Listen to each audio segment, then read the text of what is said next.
I've shared this story several times now and nobody ever seems to care, but I like this story.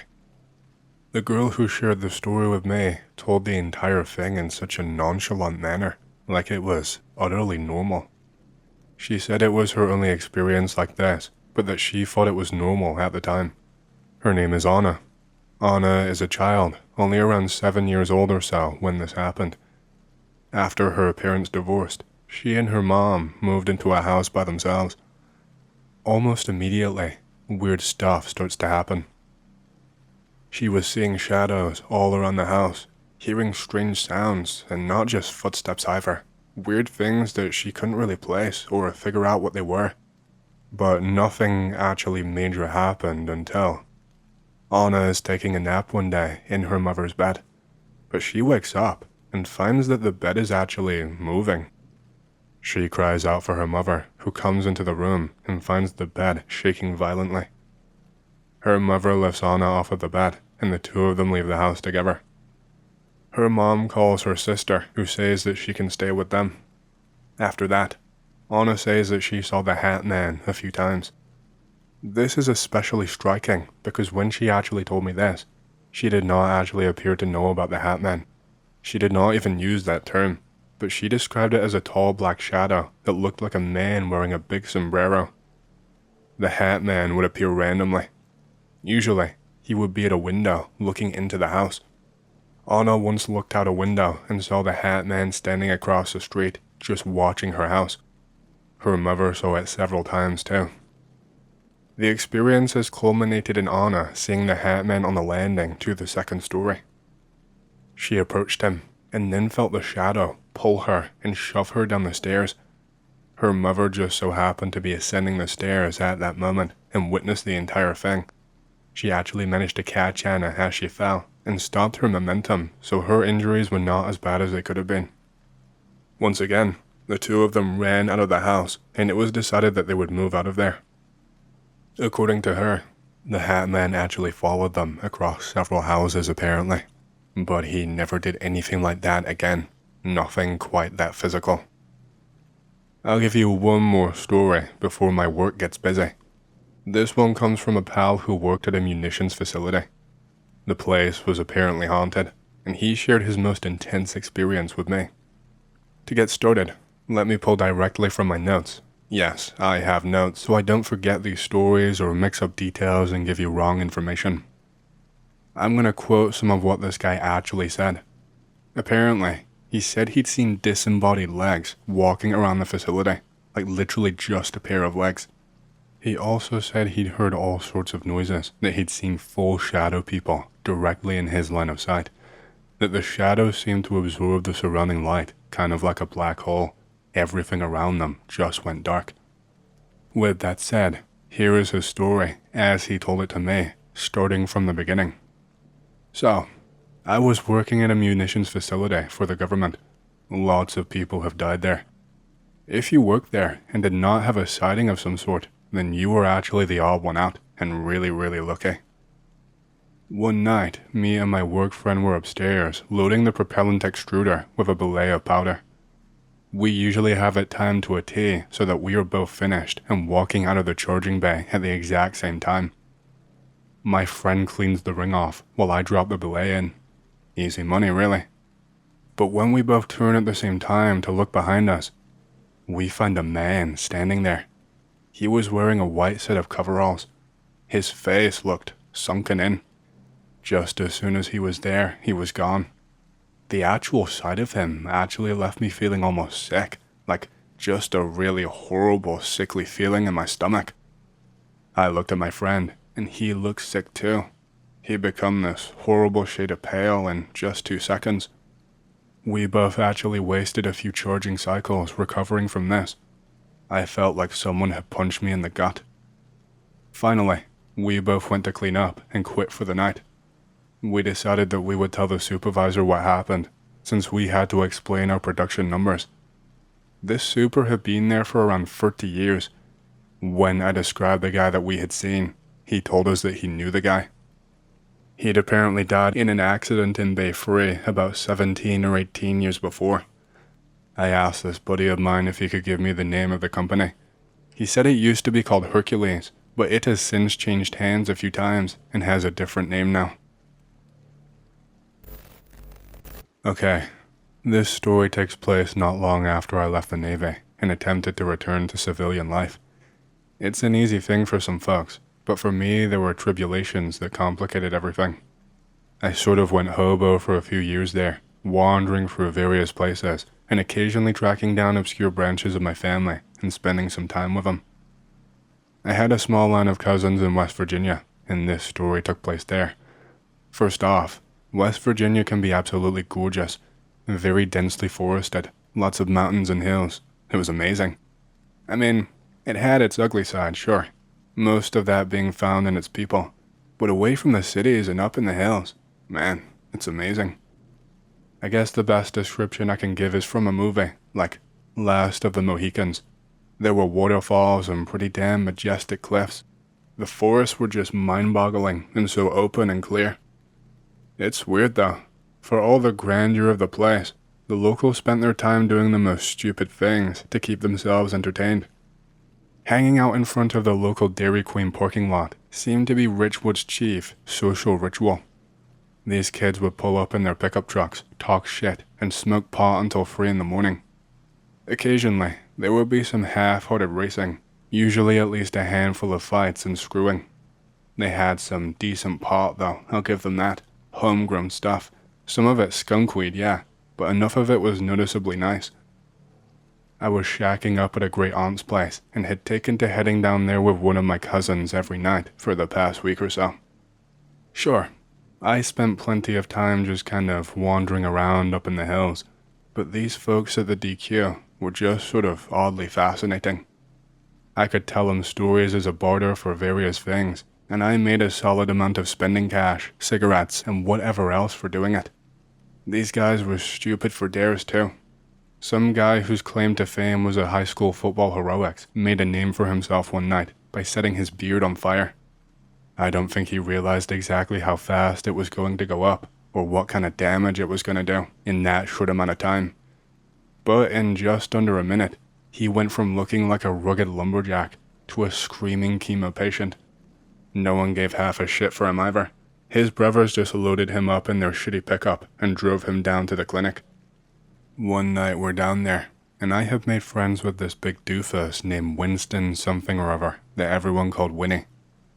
To put it politely, I'm pretty sure that Winnie did not have it all up there. He was half my size, his eyes were a little bit too far apart, and he had this hilarious slow manner of speech, which, combined with the local accent, a curiously exaggerated southernish sound, made him sound twice as stupid as he actually was. I may be mean-mouthing him, but we were friends. There was something I liked about the guy. Yeah, he was kind of like a kid, and sure, he could probably be dangerous if he lost his temper. But normally he was just this really damn friendly guy who just seemed to want to be liked and didn't get any of the jokes others had at his expense. He just liked that they laughed when he was around. These locals could get damn nasty too. Something about the younger ones. They had eyes like raccoons, just looking for something to grab onto with their grubby little paws and chew at. Winnie's best attribute is that he did not even understand their bullying. Dude ate up my stories like they were candy too, and this encouraged me to elaborate on them even further just to entertain him more. I could tell some real whoppers with this guy, and he took them as gospel. It was beautiful. I'm telling him stories about how I saved a handful of beautiful Japanese women from evil World War II shoguns who just never gave up the fight, and said rescue involved me at some point beating a tiger to death with my own severed arm, and he is just wide-eyed and absolutely thunderstruck. This guy ended up following me around every time I went to one of these little get-togethers.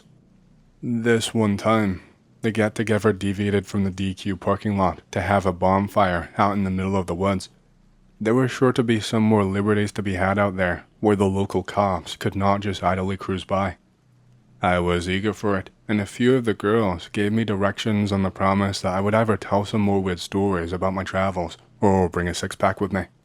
I opted for both and then some, spending what little money I had left just to buy a case or two, which Winnie was more than happy to look around for me. This dude was just tireless. He liked beer just fine, but he was more partial to soda and Capri Suns. We showed up at 8 or 9, and the bonfire was already going. People were drunk as hell, and loud too. The fire was big enough, I guess. Lots of random shit just set to burn. I distinctly remember a wicker chair in there. They had guns all over the place too. Mostly shitty 22s and a few double barrels, but I heard handguns occasionally. They were shooting up in the air and off to the sides, plinking cans, and someone got pissed when the back tires of his Toyota got blown to shit.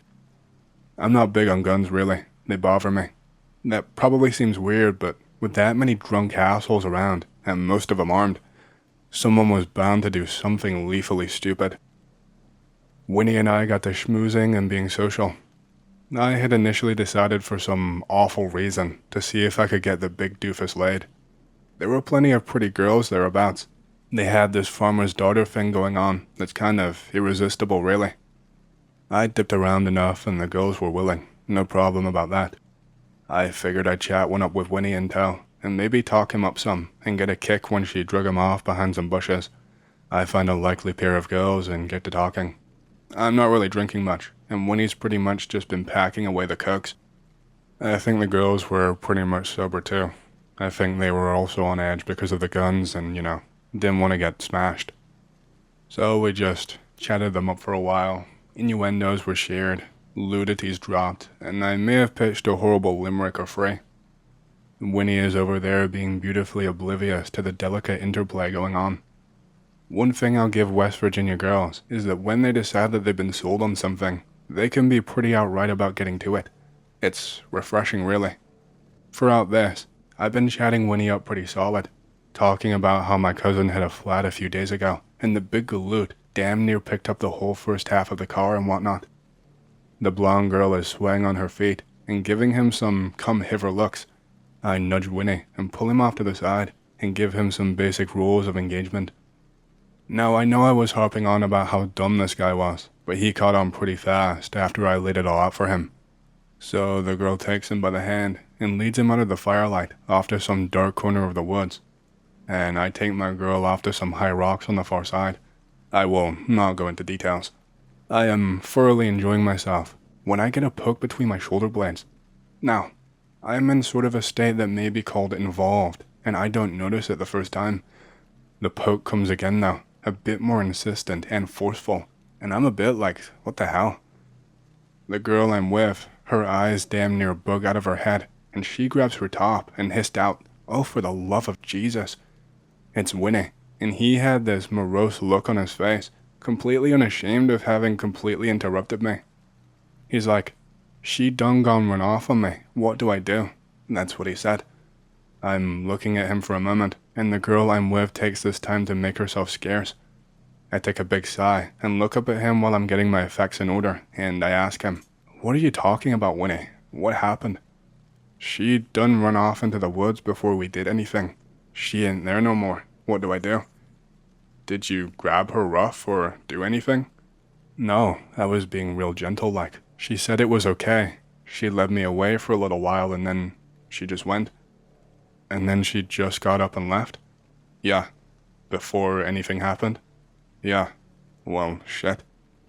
I figured maybe she just couldn't run on the big guy or something, and did it in a suitably crafty enough manner to leave him dumbfounded, which really would not be too difficult.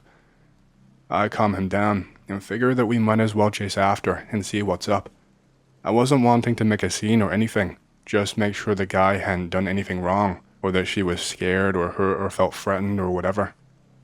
He takes me to where she led him off and they were doing their thing, and I see his shirt and her clothes kinda just spread out, I guess so they'd have something comfortable to lay out on. Her clothes were still there. I'm thinking, what the hell? Winnie, did she take her clothes off and then run off naked? And he just nods and says, yeah.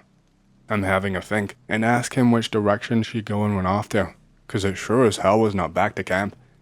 He points off to a dark part of the forest, near where the mountainside is more like a cliff, and jabs in that direction. Oh shit, Winnie. Was she giggling and laughing and shit when she ran off? Yeah. Oh, you doofus. You're supposed to chase after her ass. You said to be careful and not to move too fast or do anything she doesn't like. I thought 'cause she went off she didn't want to. Yeah, I did say that. Well, shit, listen. It's this thing girls do. Whatever. Just come on. And so we went, leaving behind the bonfire and the gunshots and the noise, right out into the woods towards that cliff. If anyone here is familiar with West Virginia, they'll know it's very much a coal mining state. I'm pretty sure a large amount of horrible mine collapses and stuff have occurred over the years, if not in West Virginia, then in areas nearby. The mountains are riddled with old shafts and openings.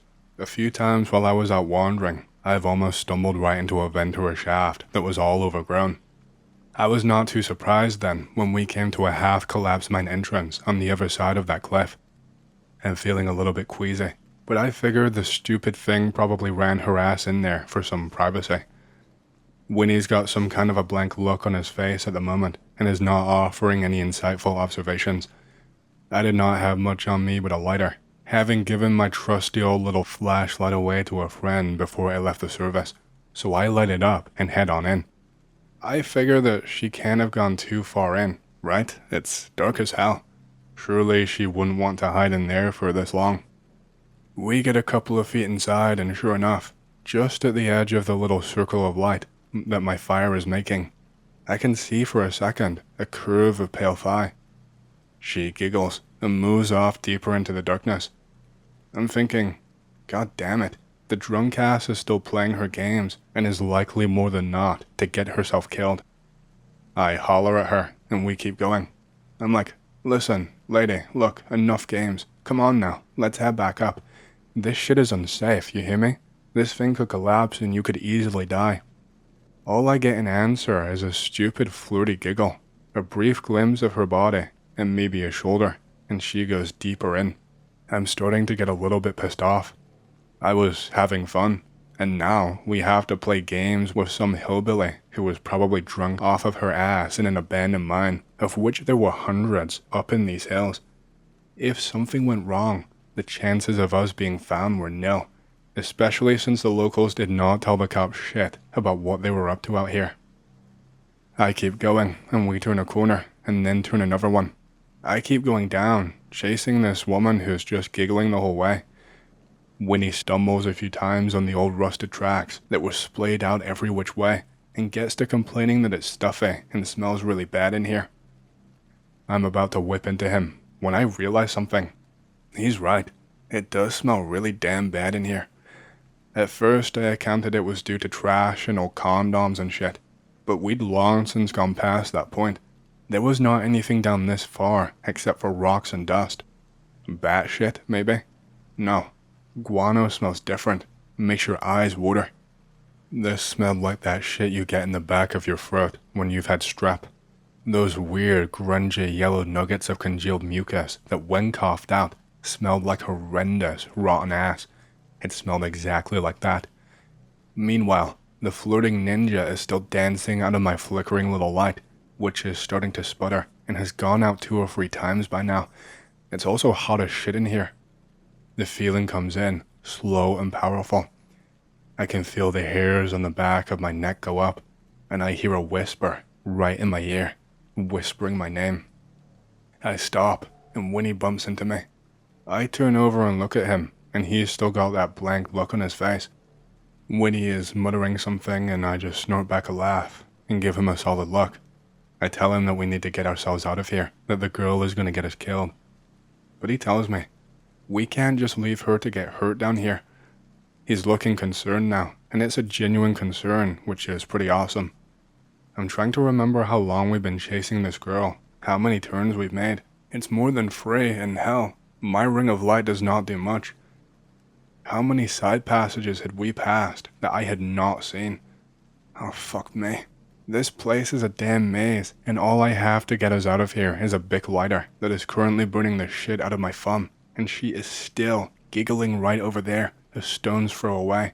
And she never fully gets in the light. Every time we get close, she moves a little bit faster, like she's trying to lead us somewhere.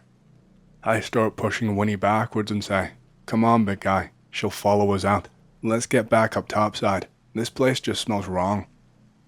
He gives me this mournful look and nods, and we start going back. The giggling is following us, always just out of the full reach of my light. I can't see much but bits and pieces of pale skin and curves. I never see her eyes or her hands either. How the hell is she getting by down here? I've been in enough weird situations to figure this might be one of them by now. We are heading back and she is following us when I slam right into an old knocked over minecart, just laying on its side in the middle of the tunnel. Immediately, alarms go off in my head. Oh fuck me, we did not pass a minecart on the way here. We've gotten turned around. My lighter goes out as I am still reeling from this disturbing revelation, and I hear this tick, tick, tick, tick, tick, tick from right behind us. I furiously get to clicking my beck, and eventually it sputters up half-assedly, and I can see her pull back into the shadows. She was close this time, touching distance close. I did not see much. I saw her form and figure, the hips and chest, but the feet were all wrong. It was brief, but it burned into my eyes there. I'm sure in hindsight it could have been a trick of the light, but at that moment, I was not wasting time trying to validate and explain what I had seen with logic or common sense. Her feet were pointed, featureless, like they were just spikes. From calf down, they just kept on tapering until they reached a point that she was walking on and scuttled back into the shadows with. I can hear a giggle and that weird breathy come over here noise, like she wants our attention. Normally it kinda turns me on, but right now, my blood is running cold and I am miserable right now. Winnie steps in close and is staring off in her direction and says, "That ain't her." I'm a bit aghast, but I manage to respond, "You know, you aren't half as dumb as people say you are, Winnie." We tried to find a way back as best as we could. I had Winnie up front and warned him to watch his footing because falling down a shaft right now would be pretty much the end of our party tonight. Not just the end of our party, probably something a lot worse. As he was going forward, I had my back to his, and I was watching behind, walking backward for every step he took. And breathing real careful. My lighter is going out of fuel, and that light is just shrinking. And if I breathe on it funny, well fuck. She is keeping up with us too, always right at the edge, and that edge is getting closer. If I breathe on the light and let it go out accidentally, the second I fling it back on, I can see her closer than before. But as soon as the light is on, she retreats back into the shadows. I don't even have a damn knife on me. I'm so stupid. How the hell did I not bring one? Or borrow a gun from one of the rednecks up at that bonfire? I am so stupid. This is going so poorly. Winnie is concentrating on forging a path back up, but I can hear him sighing and getting a little bit frustrated, banging his head a few times on the low ceiling. 1. I've got this thing following us, and I can almost see it for what it is, and it is not good. 2.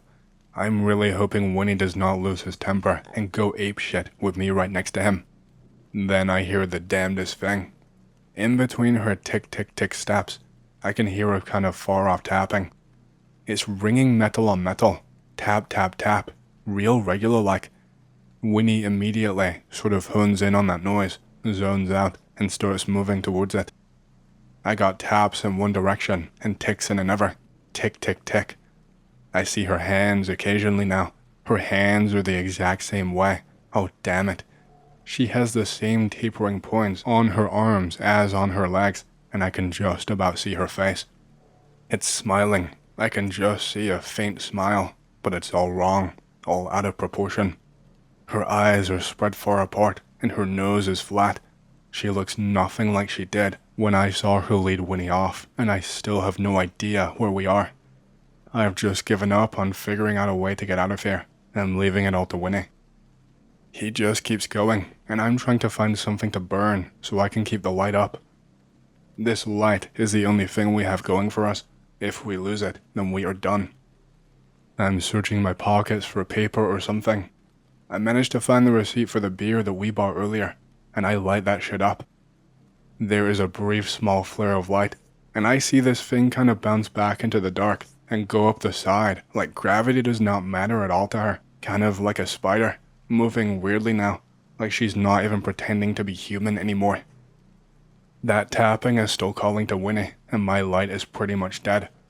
Then I hear him tense up, and no shit, he actually says yippee or something damn close enough. My light goes flat dead, and I am sucking a breath in and just getting ready for it. I figure if this thing grabs me, I can maybe scream like an ass or bite it or something. I don't know. It takes me a second to realize that even though my light has gone out, I can still kinda see. Oh shit, that's moonlight. Fuck this, we are out of here. Winnie is still walking, and I damn near bowl his ass over. I'm like, move man, come on, move, move, move. I'm out with my feet hitting the dirt in seconds, and Winnie is just kind of jogging after me. Whatever that thing was, it's not coming out of that mine shaft after us. We are standing there, collecting ourselves, and I notice I can still hear that weird metal on metal tapping outside. It's coming from inside the mine, which is pretty weird because to us, it sounded like it was coming from right outside. I'm figuring echoes or some shit, but I'm getting that distinct gut feeling that tells me, no, it's not just echoes, man. I know that she is right there at the mouth of that shaft. I can just feel it. We get back to the party soon enough. Now, honestly, I have no idea how I'm going to take care of it, and in truth, I'm not really planning on even attempting it. At best, from what I know that dumb girl ran in there and got either A, lost, or B, eaten, and neither of those two possibilities mattered one damn little bit to either me or Winnie. So, when I got there and discovered both of those girls back at camp, clothed and irritated, was kind of a nice reveal. Well, it was nice. I felt relieved that the girl was okay. And then a part of me just kind of sank and felt that sickly feeling again, wondering what the hell was in that mine shaft. Those two were back at the fire, imperiously ignoring the hell right out of us. They were back to getting their drink on and chatting up with some local good old boys, and I'm wondering, what the hell? We could never really come up with a reasonable, logical explanation for everything that happened.